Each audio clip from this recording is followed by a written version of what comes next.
Yo, what's happening, world? Name's Raheem Flowers. And in a world where we live in a digital age and where we consume most of our media from YouTube or Instagram or World Star Hip Hop or Read It or Media Takeout, etc., I think to myself, damn, even when you see all these hashtags about stay woke, we as a people, and primarily and especially black people, we've been reduced to treating revolutionaries as a hashtag and banners, not creating a foundation, not building anything for self, and just not even working as a unit. I also think to myself, when we talk about when we talk about figures and we talk about people that we should just look up to and how they set an example for how pretty much this generation of black people in society thinks, I find that to be a problem. Now, I won't front. There are people who I'm inspired by, who I'm influenced by myself, from Big B Kel, Brother Kel, College Kid, the Honorable Marcus Garvey, Aaron McGruder, Ali Selassie, Dick Gregory, and etc. So there's nothing wrong with that, being influenced and inspired. But I think the problem is social media has created this atmosphere where, one, this is like the devil's playground. Two, due to having all these AVIs, due to being able to create this alter ego, you could by proxy, it's nothing to live vicariously. You can't be yourself anymore. And that's something I learned. So it's either narrowed down to that, or we could look at it from a religious or spiritual place and look for a deity or a god to depend on to make things better. And I think that is the most ridiculous, arbitrary shit ever. Now, me, personally, I'm a deist. So I do believe in a higher power, a creative force, God. But I don't believe in a personal God. I don't believe in this anthropomorphic wizard in the sky who grants wishes like a genie or the fairy odd parents. You get me? I think it needs to get to a point where people need to recognize their abilities. People need to find books or listen to audio recordings and actually utilize the internet, since we live in this digital age. I mean, now people are like, people still do what they did before social media was prevalent, where they just take things and eat it without even doing any research on it.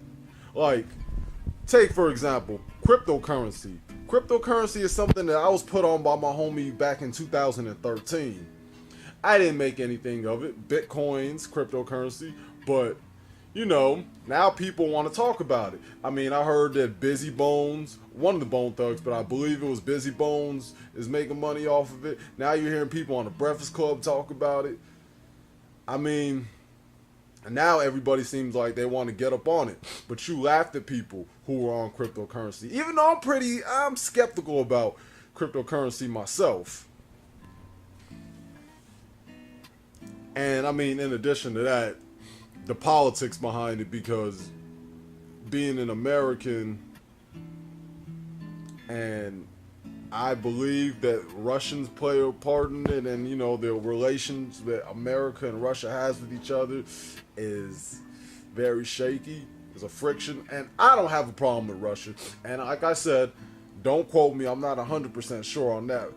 But yeah, cryptocurrency does not seem steady. That's the point I'm trying to make. I'm not really exactly sure of its origins, but I know that cryptocurrency has been around for an extended period. I think at least since 2008, 9-ish, but then it started to emerge more in the 2010s. I also think about net neutrality. I think about how everybody's starting to panic and they go into frenzy like, oh, we got to pay more for internet. Well, I think this would be a good time where people could just save everything on their hard drive, and if any recordings that you got on YouTube any music that you found on one of these websites or whatever playlist you had, put it on your external hard drive, or even put it on that cassette, like those little 47 terabyte cassettes that they showed a while back, like what, 3-4 years ago. Just do that, and just do what we did back in the day. We went outside, the kids would play hopscotch proactively. You would see all the boys out there actually playing sports and playing football, American football, hooping more often, and not have to just do it for clout. Like, they did this out of their own personal enjoyment, out of their own passion, because people are starting to lose a sense of humanity. I remember when I saw Obama playing with a robot that came from Japan, and I thought to myself, oh boy, this is going to be the prelude to transhumanism. I mean, I have no issue with androids. I have no issues with technology starting to become more prominent. I have no issues with sex robots. Shoot, me being a perv. But anyways, let me digress from that.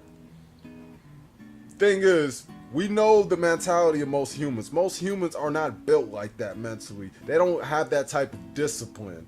Too many humans are caught up in what is called the 7 deadly sins, and that would be lust and greed. Yup, people get these ego trips on social medias when we see all these females who got a whole bunch of likes on Instagram. Now you have these broads being big-headed in real life once they leave virtual reality. But you take away the internet, you take away that Instagram, you take away them filters, and you have that net neutrality. Perhaps that will force a lot of those broads to humble themselves. Perhaps it will force a lot of these dudes to stop stunting, stop clout chasing, and stop simping for pussy. That's what I think about. And I think that will make people go through a self-discovery, not living through ego, and acquiring all the treasures and the beauty in this world. And I think that's what it means to truly be a god.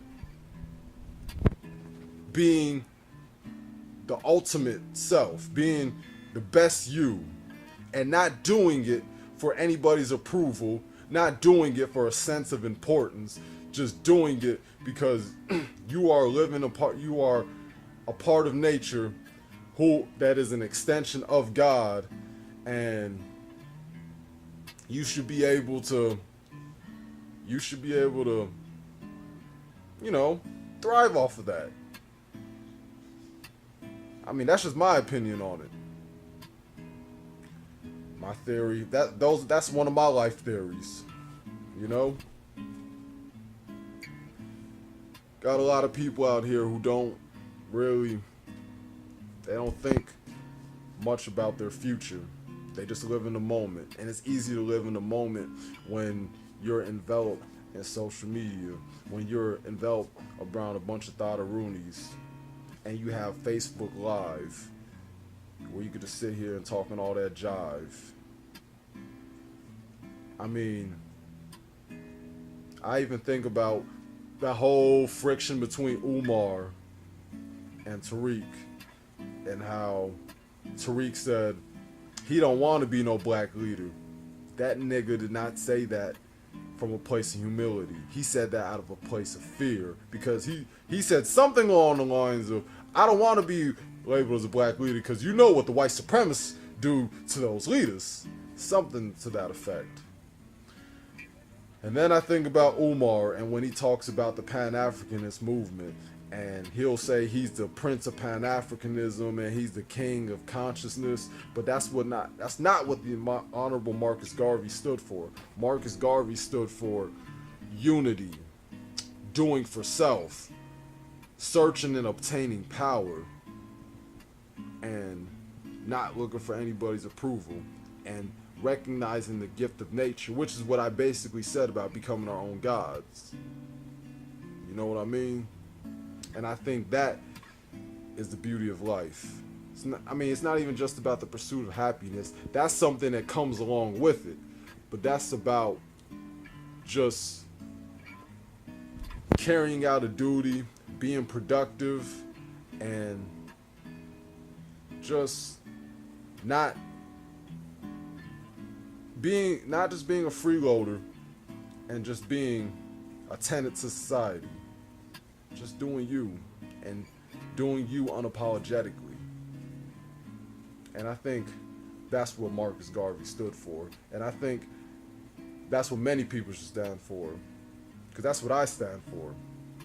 I'm an eccentric dude. I've been that way since I was a little kid.